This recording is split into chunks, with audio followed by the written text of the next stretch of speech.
Good morning, Year 4, or it's nearly lunchtime actually, so I do apologise that it's a little bit late today. I've had some training with other teachers about English and grammar, so I've been doing my learning as well. So we're a little bit late with the story, but never mind.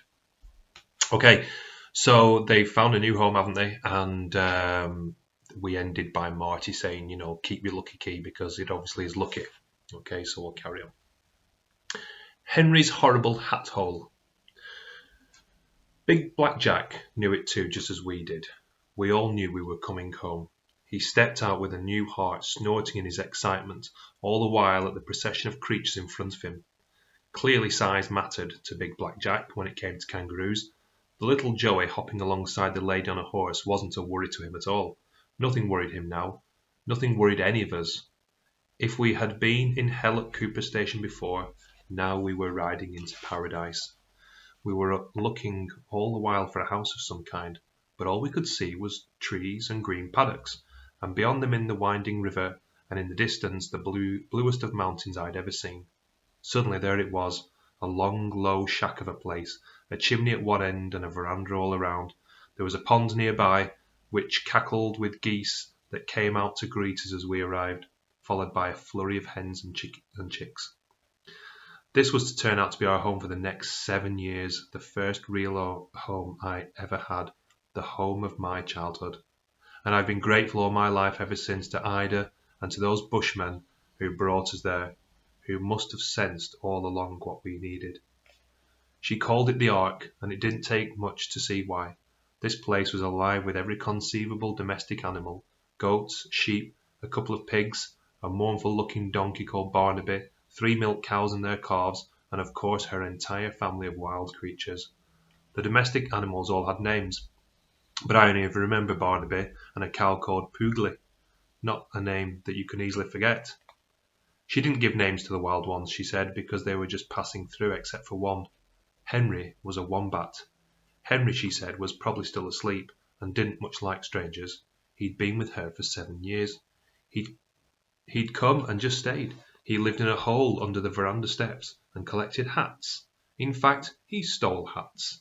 Any hat he could find, which was why she kept her hat on all the time. Henry slept on his hoard of hats down there in his hole and was very happy, probably the happiest wombat in the entire world, she said, which wasn't difficult, she added, because wombats generally are not happy creatures at all. You can have a look later for yourself, she told us. Just don't breathe in while you're doing it. It's horrible down there. Stinks to high heaven. Not a great one for a personal hygiene, is our Henry. She introduced her entire menagerie of animals before she even introduced herself. She did that over a glorious breakfast of eggs and toast and jam and milk, which we wolfed down, still unable to take in our extraordinary turn of luck. She waited until the very last crumb was gone, every last drop. We discovered soon that this was always the thing with her. She could sense intuitively the needs and fears of us all, of all her children, which is why from the very first day we always felt so at ease with her, why we came to love and trust her as we did, whether we were boys or Joeys. She'd saved us all. We didn't love her because we owed her, but because of the kind person that she was. She wanted to hear our story, so Marty told her everything. He was always better at words than me. I watched her as she listened, saw the sadness and anger in her face. I could see she was older under her hat than I'd first imagined. When you're young, you can't work out the age of an adult. They're just quite old, or very old. She was old. And I'm guessing now, because I never asked her, of course, about 55. Her hair was long to her shoulders and grey, going to white around her temples, and this belied the youth in her face. She was quick to smile, and when she did, her whole being seemed to light up. She laughed easily, too. I've forgotten so much about her, so much about everything, but I can still remember her laugh. It warmed me then, and it warms me now when I think of it, because there was love in her laughter, never mockery, unless it was self-mockery, and there was a directness about the way she looked at you and the way that she spoke to you. Well, you've told me your little tale, she began, so I'll tell you mine. Then we know one another better, won't we?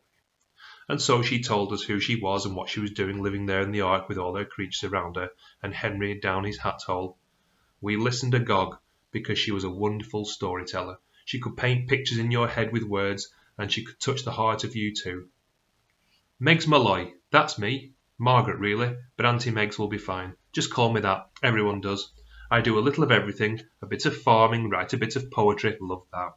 And I make boats too in my shed, because Mick made boats. You'll see photos of him around the place. He was my husband, but I lost him in the war, which was sad for me, but still sadder for him. His ship was sunk in some convoy, so he's part of the seabed now. It's a good place to end up as any, I reckon. He made model boats all his life, sailed them too, all kinds, a destroyer in the end. Boats were his life, boats and me. So now I make boats, because he taught me how to do it, and I love it. But I don't get at all maudlin about Mick, not very often anyway. Life's too short.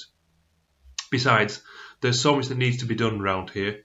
Years ago, when me and Mick first came here, he discovered a dead wallaby up on the road, knocked down and killed by some stupid truck. He saw a little head sticking out of her pouch and alive, alive-o, so he brought it home. That was near enough 20 years ago now, and that little fellow was the first of hundreds, thousands now maybe. From that day on, one of us would check the road every morning at dawn, and whenever we found an orphan, a possum, a joey, a wombat, we'd bring him home. And in time the bushmen must have got to hear about it, because they would bring along little fellows they'd found and leave them with us. They don't say much, but they've got their hearts in the right place. But we wouldn't ever keep them. We wouldn't cuddle them either, none of that. We'd just feed the little fellows and look after them. Tried never to tame them, never even to touch them, lest we had to. Once you tame them, they'll never go back to the wild. So we just kept them until they were strong enough. Then we'd all take a hike together up into the hills, and if one or two stayed up there, that was fine with us. That was just what we wanted. They were back where they belonged. When the war came along and Mick joined the Navy, I went on doing it just the same, and when he didn't come back, I carried on. Seemed the right thing to do. So here I am, writing my poetry, making my boats, looking after whoever or whatever I find out there that needs me. Then this morning I found something I've never found before, a couple of raggedy little scarecrows left behind for me by the bushmen. So I said to myself, they've done that for a good reason, and now I know your reason. So I know why you were there, and now you know why I was there. Just like all the little fellows out there, you can stay as long as you need to. The two of us walked out afterwards to see Big Black Jack in his paddock. He was trying to make friends with Auntie Meg's horse and with Barnaby, but Barnaby wasn't having any of it, and he didn't much like it either when Jack started checking out Auntie Meg's horse. I could hear Auntie Meg singing from inside the house, and I felt I was the luckiest person alive. I didn't pinch myself, but I wondered more than once that first day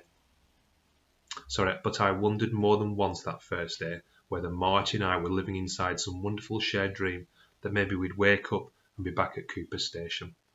But when I woke up the next morning, I woke up to see Marty still fast asleep in the bed opposite, and high on a shelf all around the room, models of sailing boats, and I knew the dream was not a dream at all. I heard shuffling under my bed, and I peered underneath and saw a wombat looking back at me. He had one of my socks in his mouth. Auntie Meg's was at the door, with a glass of milk for each of us. I see you've met Henry then, she said. Forgot to tell you, he steals socks too. Next chapter, I must go down to the sea. It turned out that Henry didn't just pinch hats and socks, he'd steal just about anything that he fancied, so we never left our clothes lying around, nor shoes nor towels. Auntie Meg's told us to shoo him out of the house whenever he came in, but somehow, sooner or later, he'd always find a way back in, and Auntie Meg's was right, he did smell. If he was in the house, we'd smell him before we saw him, and the stink of him lingered long in the air after we'd put him out. But we loved him all the same, just as Auntie Meg's did. I think it was because of the way he looked up at you. His eyes said, "Okay, so I stink. Okay, so I'm a thief, but nobody's perfect, are they? So give me a break, will you?" Deep down you know your love for me. Everyone does. Feeding Henry's bottle of milk was the chore that was never a chore. Marty and I would often squabble over which of us should do the last task of the day. Whoever won would sit on the veranda steps right above Henry's hole. He'd climb up on to your lap, roll over on his back and wait for it. Auntie Meg said he'd just never grown up, that she'd tried and tried to break him of the habit, but he'd hang around her feet, making her feel guilty so she couldn't resist him. So Henry still got his milk, and it had to be out of a bottle.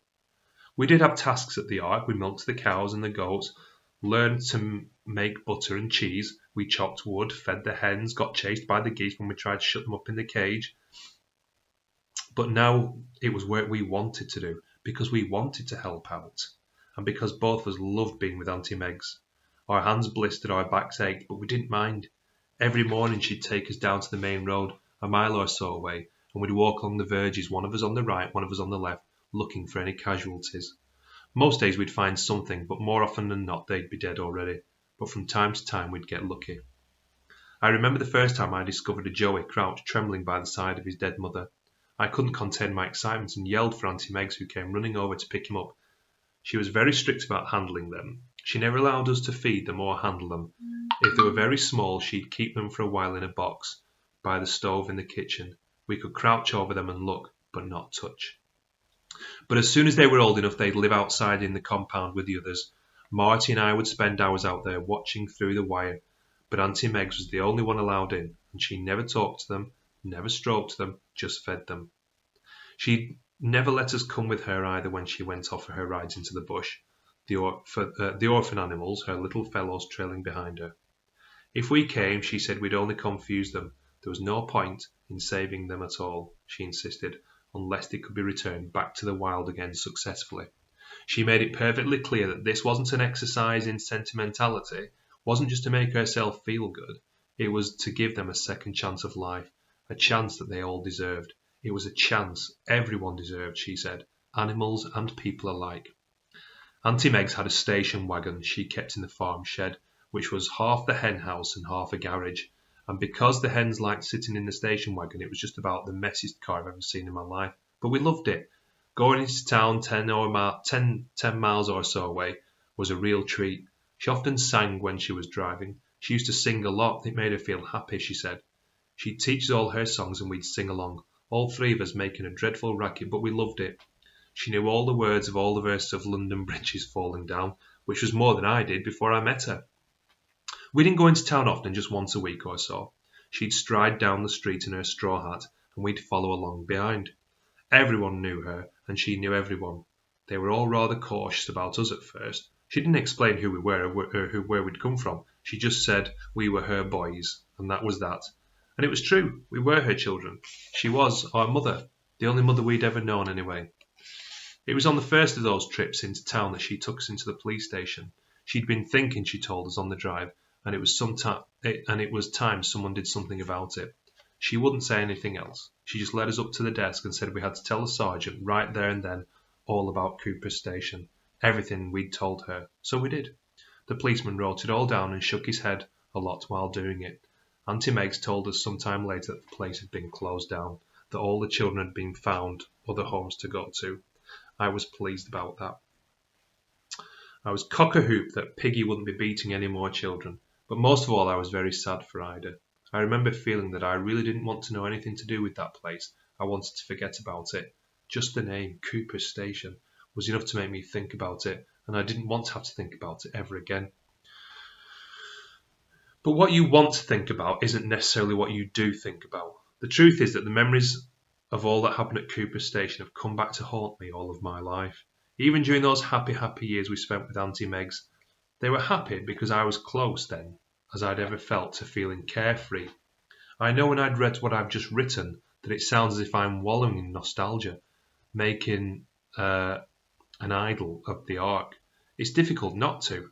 After Cooper Station, anything would have seemed like heaven on earth. Auntie Megs may have been the kindest person in the world, but she could be firm. We soon discovered that. She was appalled when it became clear, as of course it very soon did, that neither Marty nor I had been to school, and so neither of us could read nor write. So from then on, she'd sit us down every morning at the kitchen table and teach us, regular as clockwork. I won't pretend that either of us were willing pupils. We just wanted to be outside, messing around, climbing trees, riding Big Black Jack, making camps, talking to Henry or Poogley, or trying to cheer up poor old Barnaby. It took hours sometimes to get an E-or out of Barnaby. An E-or was reckoned was as good as a laugh, so we always stayed with him until we got one. And when it rained, we'd far prefer to be out with Auntie Megs in her big garden shed, where she made her model boats. Where we'd make them with her. She taught us that too. But lessons, she said, had to come first. We didn't argue with her, not because we were ever remotely frightened of her, but because both of us knew she always had our best interests at heart. She made no secret of her affection for us, nor her wish to give us the best upbringing she could. One day, she told us, you'll have to leave here and go out into the big wide world and earn your living like everybody else. To do that, you need to learn. The more you learn now, the more interesting your life will be. So the two of us buckled down to our lessons, often reluctantly perhaps, but without protest. As part of her teaching, Auntie Meggs told us stories, tales she'd learned from the Bushmen, folk tales from England. She'd read us legends. By the stove in the evening she'd read us a novel, a chapter a night, Treasure Island by Robert Louis Stevenson. There were Just So stories by Rudyard Kipling, Little House on the Prairie and Heidi. She loved Heidi, and she was going to read it to us, she said, even though she knew it was a girl's book. But our favourites were the William books by Richard Crompton. Sometimes she'd be laughing so much she couldn't go on. Later, when we could read properly, we would read a bit of one of them to Barnaby, but he didn't find it funny at all, not a single eeyore. But most of all, Auntie Meggs loved poetry. It was Mick, she said, who had given her a love for the sound of words. He'd read to her often, usually poems about the sea fever and cargoes, the yarn of the Nancy Bell, which always made us giggle, and Mick's favourite, the rhyme of the Ancient Mariner. She'd sit back in her chair and read them to us, and every time her words would take us again down to the sea. 50 years or more later I still love all of them, and the rhyme of the Ancient Mariner is the one I love the best. I know it by heart from start to finish.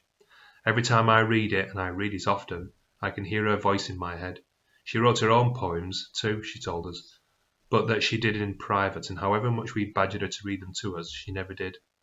My poems are like a diary, she said, and for no one's eyes but mine. Auntie Meggs was an intensely private person. You always knew when you'd asked one question too many, like when Marty was looking at the photo on the mantelpiece of Mick in his sailor's uniform, holding the hand of a little boy. When he asked her who he was, she didn't reply. When he asked her once more, she said, "No one you know, and no one I know either." And the sudden coldness in her voice made it very clear she was going to say nothing more about it. We always thought it must have been her son, of course, but we never dared ask her again. There really was so much that was wonderful at Auntie Meggs, so much that changed my life. For a start, we'd found a mother, and maybe as a result, Marty and I became like real brothers there. We learned together how to build boats, only model ones maybe, but these model boats were the beginning of our lifetime love affair with the sea.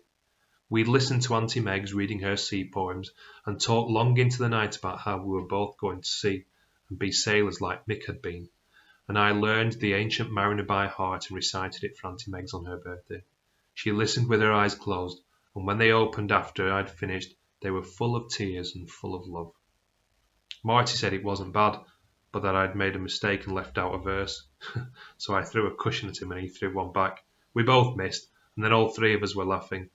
Henry came bustling in then to see what the noise was all about, took one look at us, decided we were mad, picked up the cushion, turned and walked right out again. I was happier in that moment than I'd ever been in my life. Happy as Larry. There we go. Thankfully, we're starting to see some happiness for both the boys. Auntie Meggs' place seems a real wonderful place. I'm trying to imagine it in my mind what it must look like with all the animals and the long building. I wonder if it's something you could draw, imagining it yourself, what it must look like. And Auntie Meggs is right. Reading is very important. Reading lots of books and poems and things gives you new language, helps you understand words. So there you go. A lesson there to us all. Okay. Enjoy the rest of your day. Have fun. See you later.